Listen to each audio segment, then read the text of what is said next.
Do you know the value of a click? Maybe. How about a view or an impression from an influencer or your own social media content? I'm not so sure. You should really check out my friends at Eisenberg.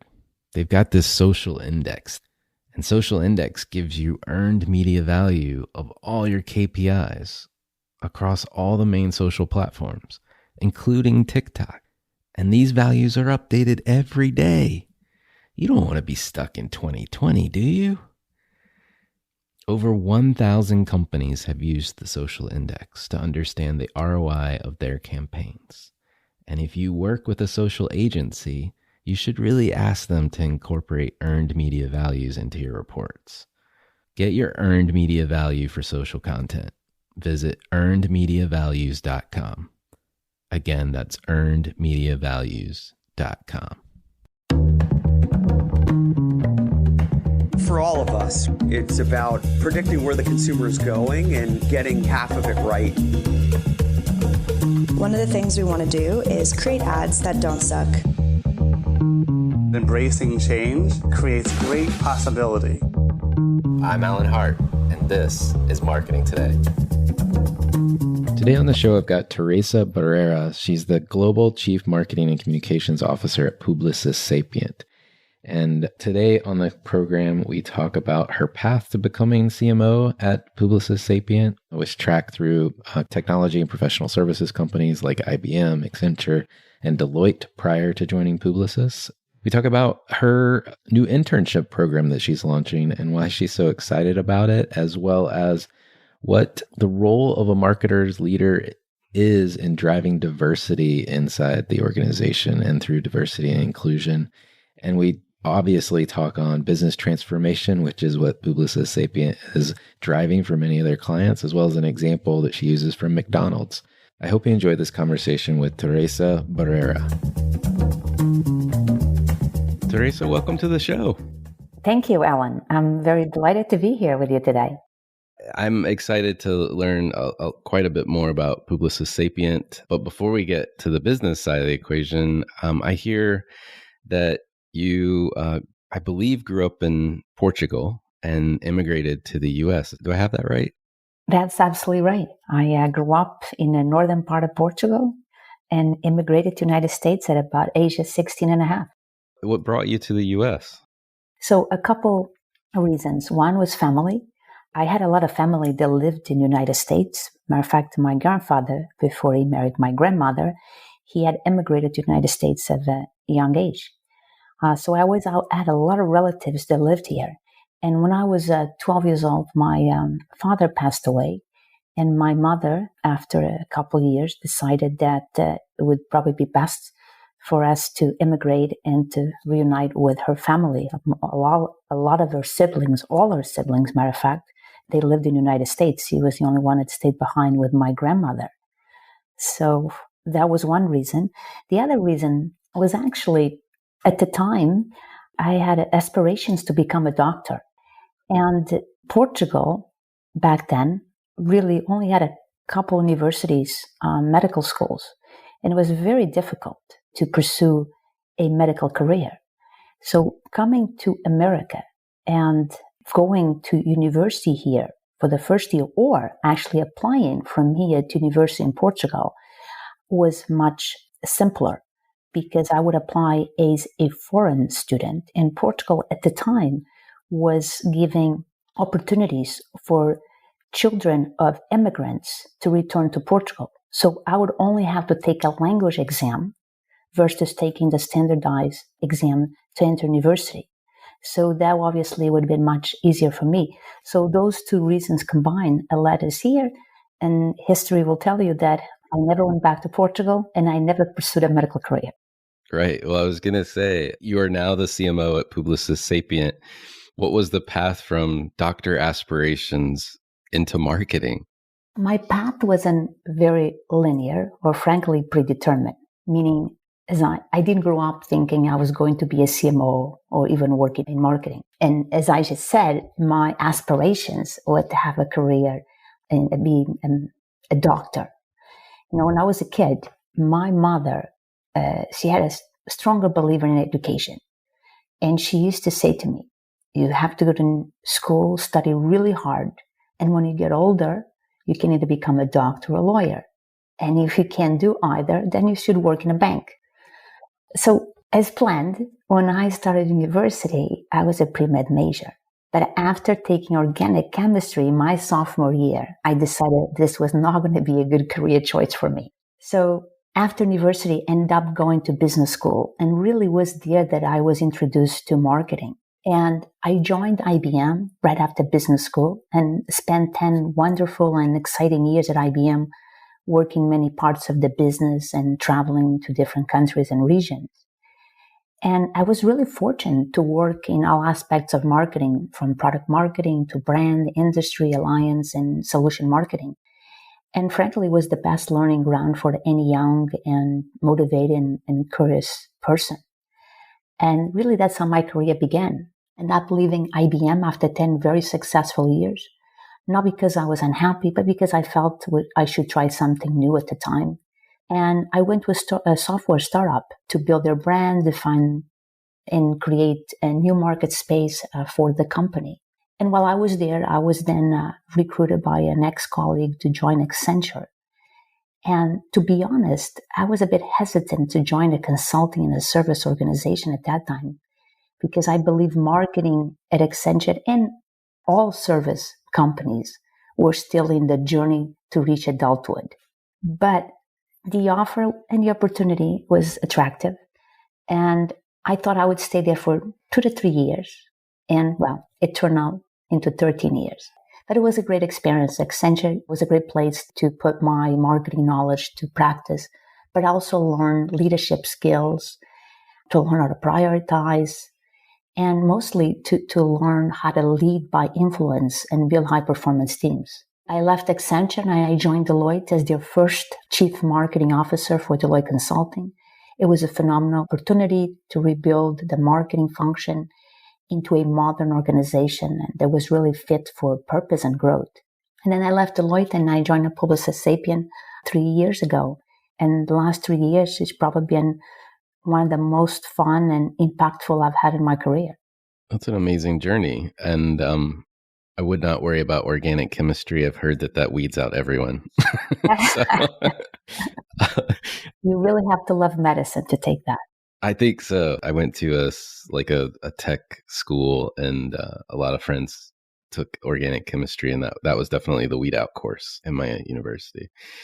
It's amazing. You starting at IBM, and then Accenture, you spent quite a bit of years at both places. Just curious, you made the switch to services side, and you said, you thought that at that point in time they were still developing themselves and things like that. And you've stayed in services since. What is it about services do you think keeps you there?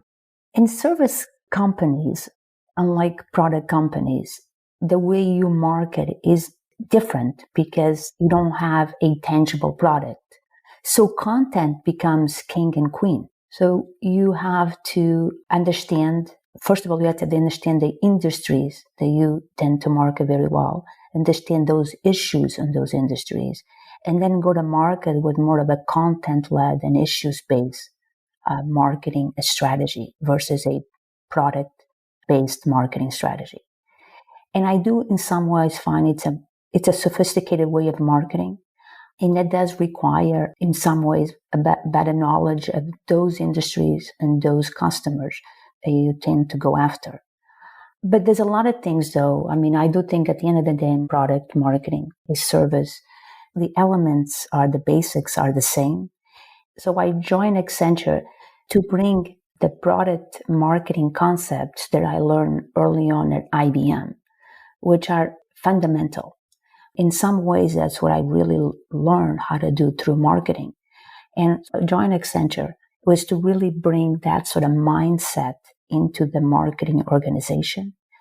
But when you combine both, right, take that sort of the product mindset, how do you think of how you bring a product to market, and bring it to a service organization where you go to market around that content and the issues, I think is a phenomenal combination. I'm always fascinated. I started my career in services marketing too, so I'm a little bit biased. But I always thought to myself, like you said, which is like you're selling the intangible, right? You're almost in many ways selling an idea of what could be done. And it seems like it's all the same fundamentals of marketing. But I've always believed that if you can sell people on something that doesn't really exist yet today, selling a product's not going to be that hard. So I don't know. I'm biased though. No, but you're absolutely right, because you're selling also people in a service company. And if you think you have to sell content, and selling content is selling stories. And it is in some ways you can think about it, it is a much more aspiration way of marketing, because people don't get up in the morning and say, I need this product, especially in business to business, right? In business to consumer is different. You do get up in the morning and say, I'm out of shampoo, I have to go get shampoo, or what have you. But in business to business, most clients, they get up in the morning and they think, this is the issue I'm trying to solve. This is the challenge I'm trying to solve. That's the way they think. So you have that conversation. So the content can enable you and marking the issues versus marking the product.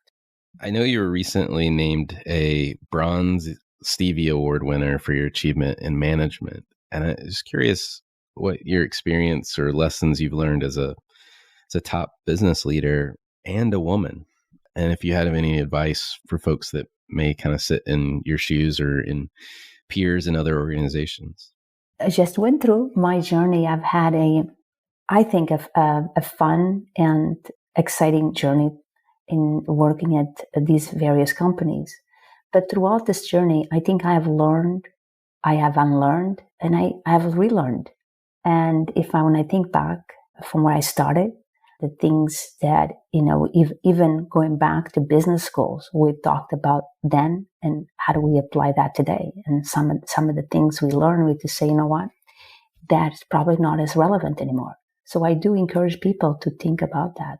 You have to constantly learn, but you have to also unlearn and you have to relearn. And I think I have done all that through my journey. And I think these experiences taught me to be brave, to be innovative, and to really embrace and welcome change. And change has actually been one of the things constant through my career. I always look for opportunities where I can make a change. I can, and also can innovate or evolve or reinvigorate. Those are the things that always excited me, being in this, either by going to a different company or in the same company, looking for opportunities inside that company. And as a leader, I think I have learned to be open, to be humble, and be vulnerable with my team. And I think as a woman in the tech industry, one of the things that big lessons for me has to learn how to be myself and don't try to fit into someone else's box or some preconceived mold that does not fit who I am or see myself in. And to be honest, that's something that, you'll learn over time. And perhaps in my early career, I tried to fit more into a mold. And as you mature throughout your career and you realize that being yourself, bringing your best self to work, it is better for you, it's better for the company, for the product or service you're trying to bring to market, and because you just more your authentic self. So that would be, I think, one advice that would be give to young people or anybody in a leadership role, regardless it's marketing or not, or a different function, to try to be who we are and show up as our true selves.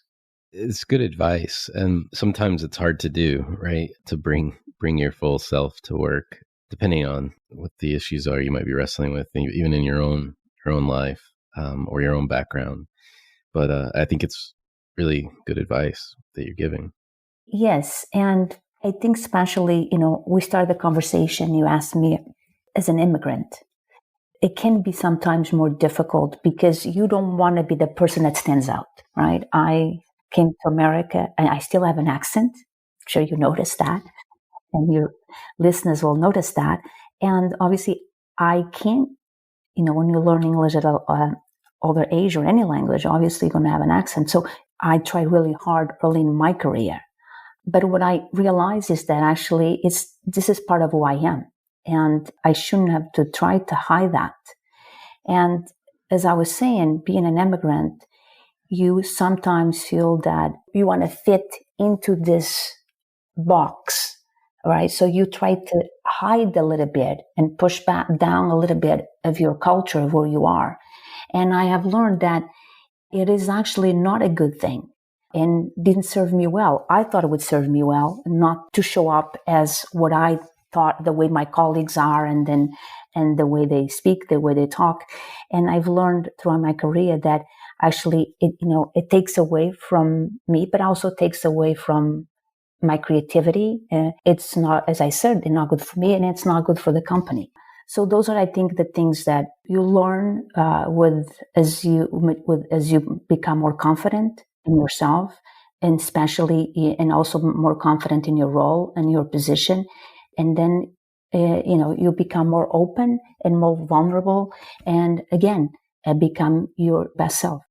Thank you for sharing. And I 100% agree. I think everybody can identify with what you're describing. Like, there's always something in each of us that we're trying to hide or put in a box instead of embracing it. And to your point, embracing who you are can help you be more creative, can help you be more, bring your best to everything that you try to do. Speaking of helping others, I know that you've launched recently a new internship program within marketing, I believe, at Publicis Sapient. Can you tell me a little bit more about that and who you're trying to help with that internship program? Yes, and I'm super excited about this program. We launched our internship program yesterday, and we welcome 120 students to join the company in North America. And for my team, the marketing team, we had 9 amazing students joining the marketing team for our summer internship program. I am very passionate about this program because it's very personal to me because of my own experiences growing up. I grew up in a small village in the northern part of Portugal. It's a rural and agricultural community. And growing up, I wasn't exposed to many professional careers, and certainly not to marketing. Very traditional careers to be a doctor, a lawyer, an accountant, banker. But I didn't even know marketing existed. So I wanted to create this internship program to provide students from diverse backgrounds exposure to marketing, to give them the visibility into the marketing profession and to show them possibilities of a career in marketing. So 90% of our interns are first-generation college students, and from many of them from immigrant backgrounds, from parents like mine that immigrated to the United States. So the idea and goal for this internship program is to give these young and talented students visibility to marketing. They'll have access to my leadership team to help them with professional development and to give them career advice. And they'll be learning by doing. And ultimately, the goal, as I said, is to give them opportunities that might not have when they are growing up in a household, a family where our first generation going to college, where their perhaps parents or relatives or neighbors, they might not be working in marketing. So I am very excited for this reason, and I'm hopeful that one or maybe all of them interns will go on to becoming a CMO one day. That would be amazing. I applaud your efforts. I mean, that's a big achievement to have an internship program like that launched. To your point, have 90% of their first generation college students. That's fantastic. We are very deliberate about that. What type of students we wanted from backgrounds, and interviewed a lot of interns, and that was important for me, important for the team, that we gave these young men and women the opportunity. Brings me to another thought that we've covered on this podcast with a couple other guests recently. In essence, like I remember the chief brand officer at USAA and the founder of a tech company, Holler, which for those that don't know, or you may not know, Teresa, too, like they do all the stickers that you see in Venmo if you're paying somebody, and you can attach a sticker to your payment. So the expressive emojis and things like that as well. So, but both of them in particular, both of them are African-American males in leadership positions. And they talk a lot about diversity and inclusion really should not just belong in HR. And it sounds like, this internship program is maybe another illustration of how we can think about bringing more diverse skill sets, backgrounds to bear. But just curious too, how you think about diversity and inclusion, and do you feel like it is something that should be just permeate throughout the business?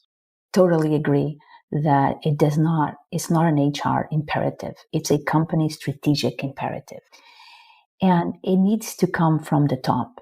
And it cannot be led by HR alone in order to be meaningful.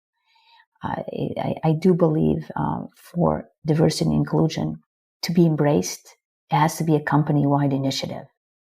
Because when these programs, D&I programs, are driven by HR teams, they are focused on checking a box or achieving a number, a goal. And that it's important, but it's not enough. Companies do need to set goals and targets so they can measure and be accountable. But to really achieve and embrace D&I needs to be more than a number or target. And I always think, Alan, in 3 steps. One is to have the right talent.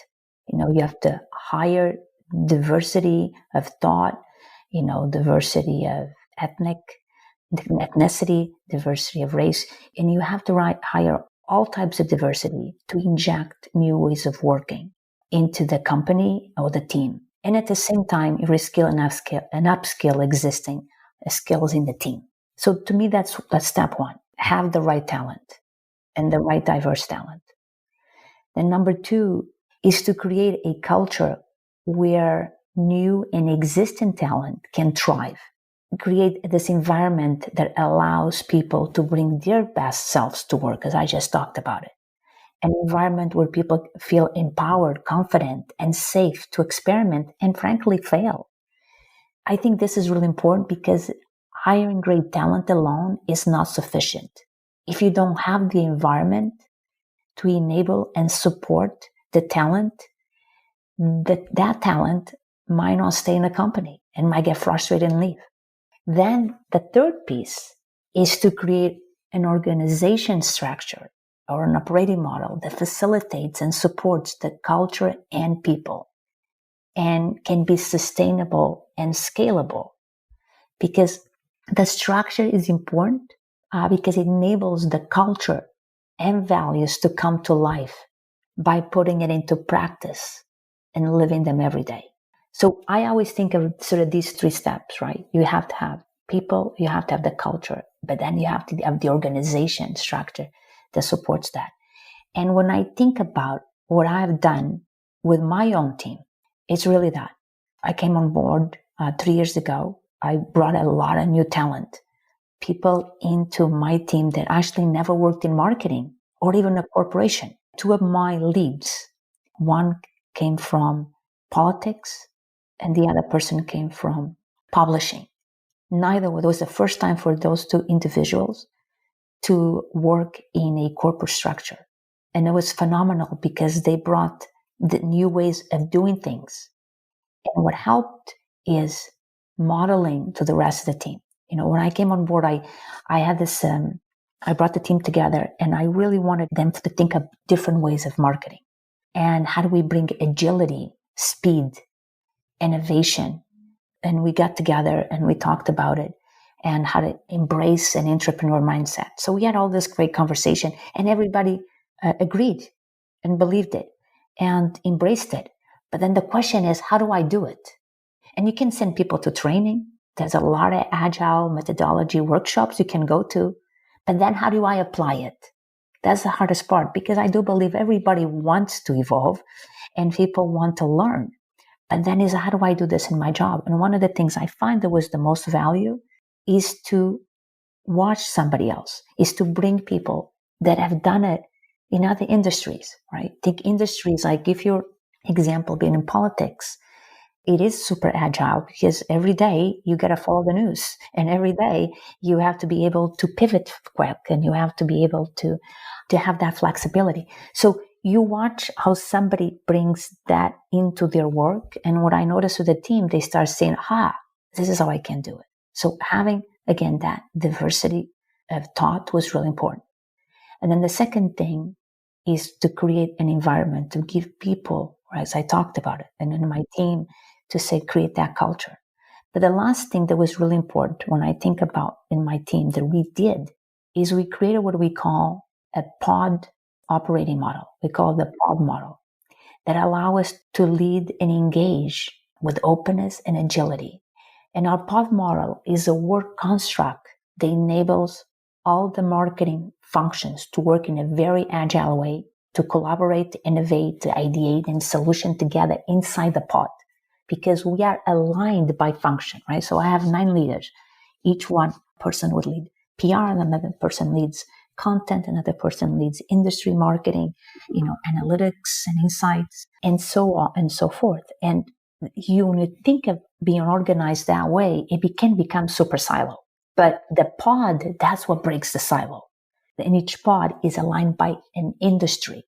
So this pod enables individuals to work in a highly cross-functional way, to problem solve together, which is a core part of our culture. So that, to me, is really where organization and the structure and the construct of the organization, it's really important, because otherwise what companies tend to do, and they all have great intent and positive intent, is they develop our values. This is our purpose. And those are values, and they post the values on their conference room, in their walls, in their organizations, and then say to people, we got to live these values. And people want to live those values, but if the organization doesn't allow you to do them, then it's really hard to actually live them and embrace them every day. A quick message from our sponsor. As more companies embrace the advantage of hiring global talent, they are realizing that benefits are still very localized and constrained by national borders. That is, until Safety Wing decided to do something about it. Safety Wing is on a mission to fix the problem of remote employee benefits by offering borderless benefits for remote and distributed teams. Safety Wing's remote health insurance works in any country, whether you live there or you're just visiting. Add anyone affiliated with your company to one simple plan that gets cheaper as you scale, and customize your policy to make it perfect for your team. Safety Wing's remote health allows companies to offer equal benefits to the whole team, no matter where they live or are located. Your team is global. Their benefits should be global too. Go to safetywing.com/remote health to learn more. That is safetywing.com/remote health. Now back to the show. Agreed. And I really like how you broke that down into talent, culture, and your organizational structure or your operating model. And haven't really heard about pods before, but to your point, like, makes perfect sense how they can break down the silo barriers and allow people to work at the pace of business, frankly. Exactly. When I was trying to get this idea, I used the analogy of an operating room.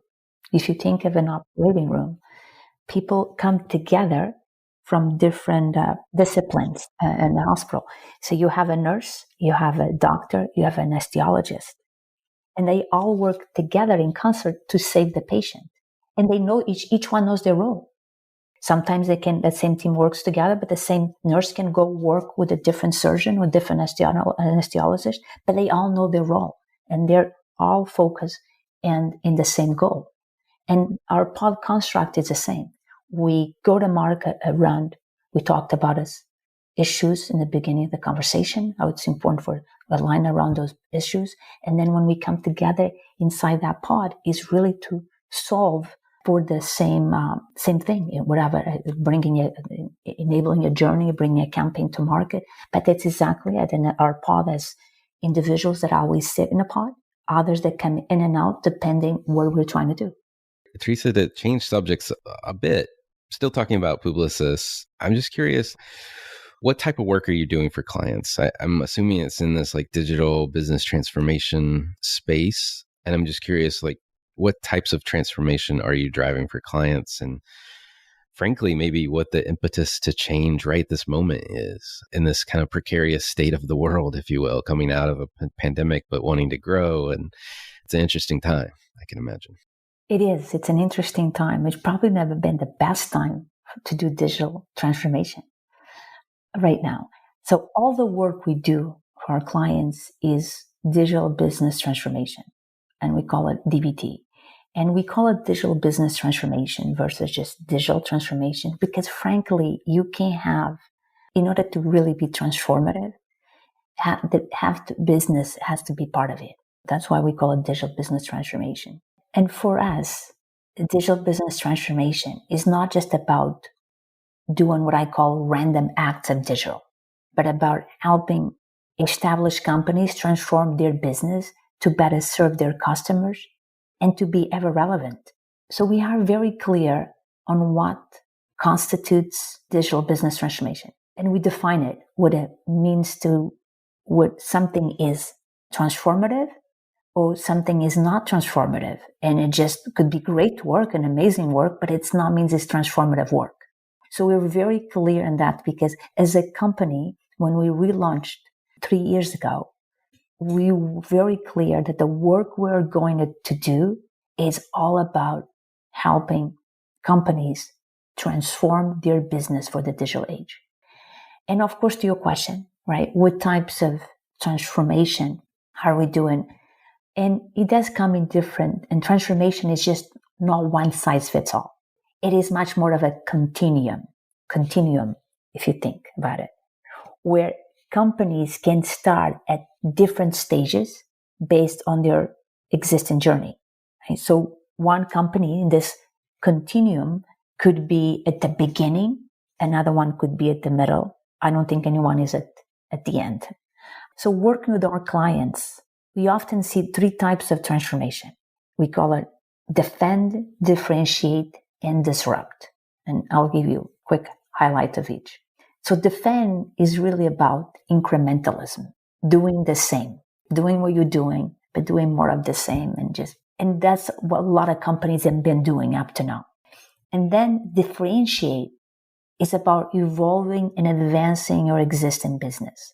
So we are evolving and advancing, but not a radical change. And then disrupt is focused on reimagining your business.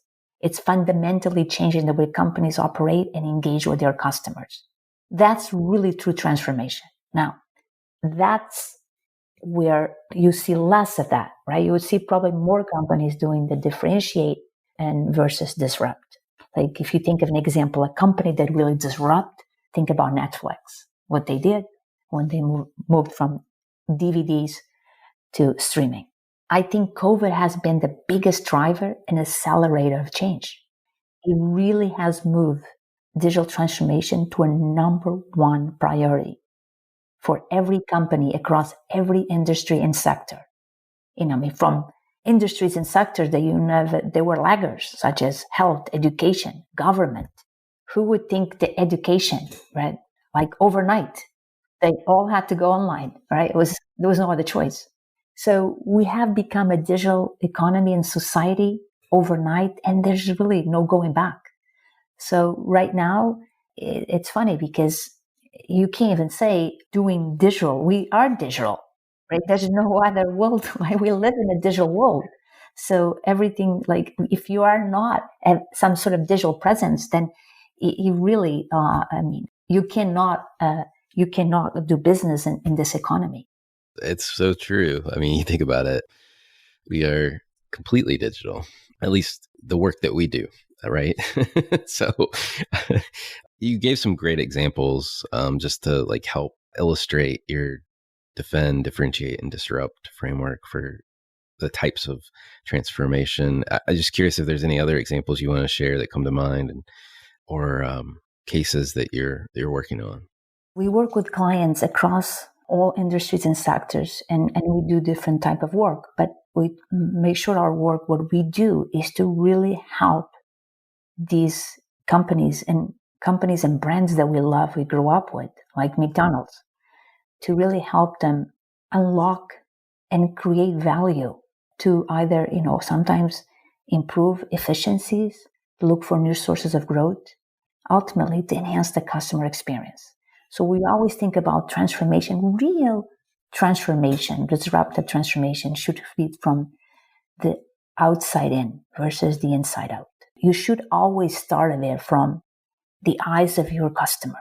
What am I going to do to really help improve the experience, the value that I am bringing to my customer? And if you start from there, then obviously it's going to impact the way you do your business.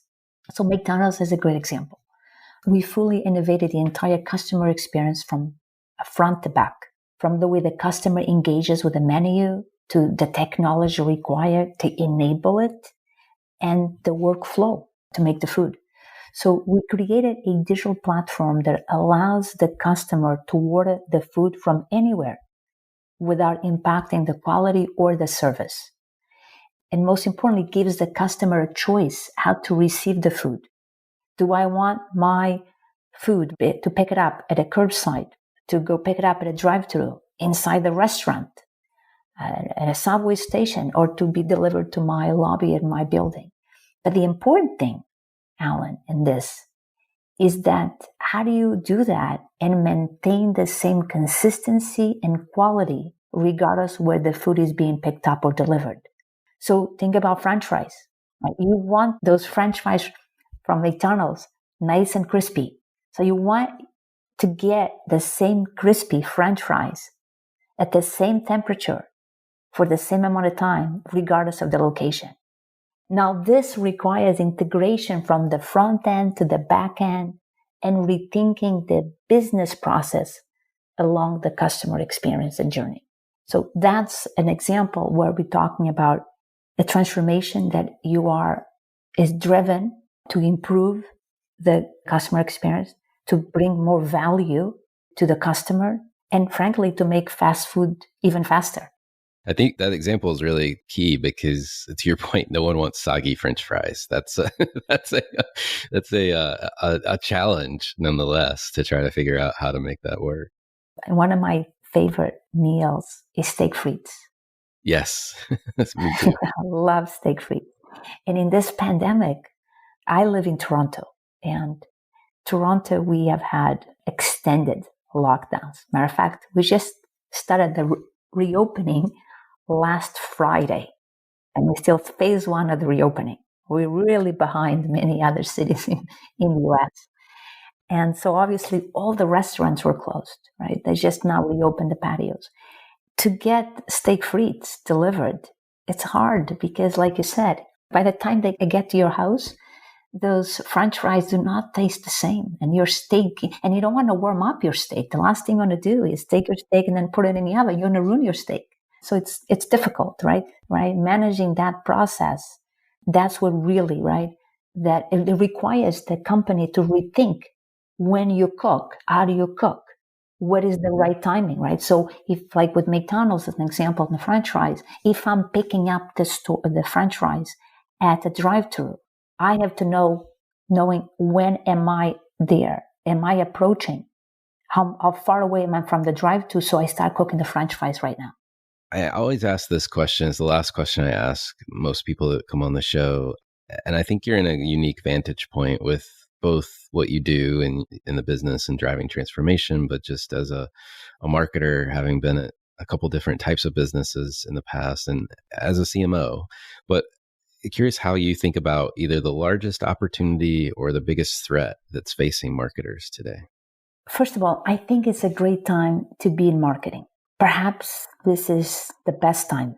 And the reason so, because we have more marketing so much over the last decades. Today, marketing is not just about telling a story or managing the brand. It is now about transforming the business. And if you think back into the 90s when I started doing marketing used to be like an assembly line, very process oriented. Think about, it's like that was the campaign mindset. We put a lot of campaigns to market. We pushed these campaigns to market. It was a very much push approach. And it was like an assembly line because it was like, you move it from here to here to here, and then you push the campaign and you go through the whole process again. And then with the rise of digital and the proliferation of channels and with data, marketing has become more like a trading room floor where decisions get made in real time and using real-time data. And that's been great for marketing because now they can make those decisions not based on intuition, but based on real data. And they can be more agile in making those decisions. So that's been a great improvement. A lot of marketing teams and companies are still in the 90s. They still haven't moved to that.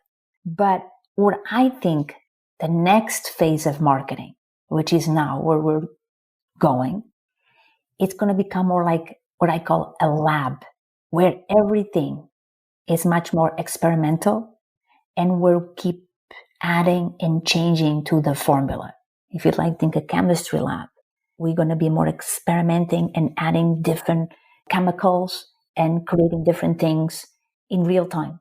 And I think this presents a phenomenal opportunity for marketeers that not just want to be the custodians of the brand, but to help them reinvent the company and the business. And this goes back to what we talked about in the beginning about product, having a product marketing versus service marketing, marketing a product, and marketing a service. And what I think a lot of us now need to, and I tell my team this every day, actually I tell them the things they should learn and how to do is to how to embrace a strategic mindset, but doing that in some ways is embracing like a product mindset, not a product mindset. Let me just explain, not how to push a product to market, but how to build one. Think about a software product. The process of software product development is very iterative. It's also, and it's constantly evolving. Think about the products we love, like your iPhone. You get new versions, new updates every year. And the product keeps evolving, but it's never finished. So if you think about this idea, right, where you live in a constant state of beta. So your campaign is never finished. It's constantly evolving. So that one area that I tell constantly to say, think adding the sort of that mindset, their way of thinking, how we develop software products and bring that into your work right now. Sometimes this for a designer, think about it. It's very challenging and daunting to say, wait, I can't just put a design out in the world that's not finished. They spend so much time thinking about my ad is not finished. No, because you can continue, put it out there. You see how people engage with it. Then you get feedback and you continue to add to it. Versus spending so much time on something to make it perfect that it might only last a couple of minutes in the market. So that's why I use this concept of a lab. It's very experimental. And I think this is a fantastic opportunity. So for anyone today that wants to go into marketing, I really, really believe it has never been a great time. Now, the marketing also, for people who do not embrace sort of this new way of thinking, and if you're a marketing as a CMO today, your job can just not be to manage the brand. You have to think about yourself as working across the company. Another important skill that marketeers need to develop is how you become like chief collaborative officer. You got to bring all the other functions together. And that is why I think it's going to be the biggest opportunity. And I think for CMOs, where you're going to see their role becomes way more strategic than ever. 100% agree with you. And I like the vision and the evolution that you laid out too, and this notion of a lab. I think it's on point. And the chief collaboration officer, for sure. It's a theme that I could pull out across a number of podcast interview episodes as well, and especially those that are doing it well. Teresa, thank you so much for spending some time with us, sharing your story and your insights. It's been fantastic. It was fun, and thank you for having me. Hi, it's Alan again. Marketing Today was created and produced by me, with support from my team and podcast editors, sound engineers, and writers at Share Your Genius. Find them at shareyourgenius.com. If you're new to Marketing Today, please feel free to write us a review on iTunes or your favorite listening platform. Don't forget to subscribe on marketingtodaypodcast.com and tell your friends and colleagues about the show. I love to hear from listeners. You can contact me on marketingtodaypodcast.com. There you will also find complete show notes, links to what was discussed in the episode today, and you can search our archives. I'm Alan Hart, and this is Marketing Today.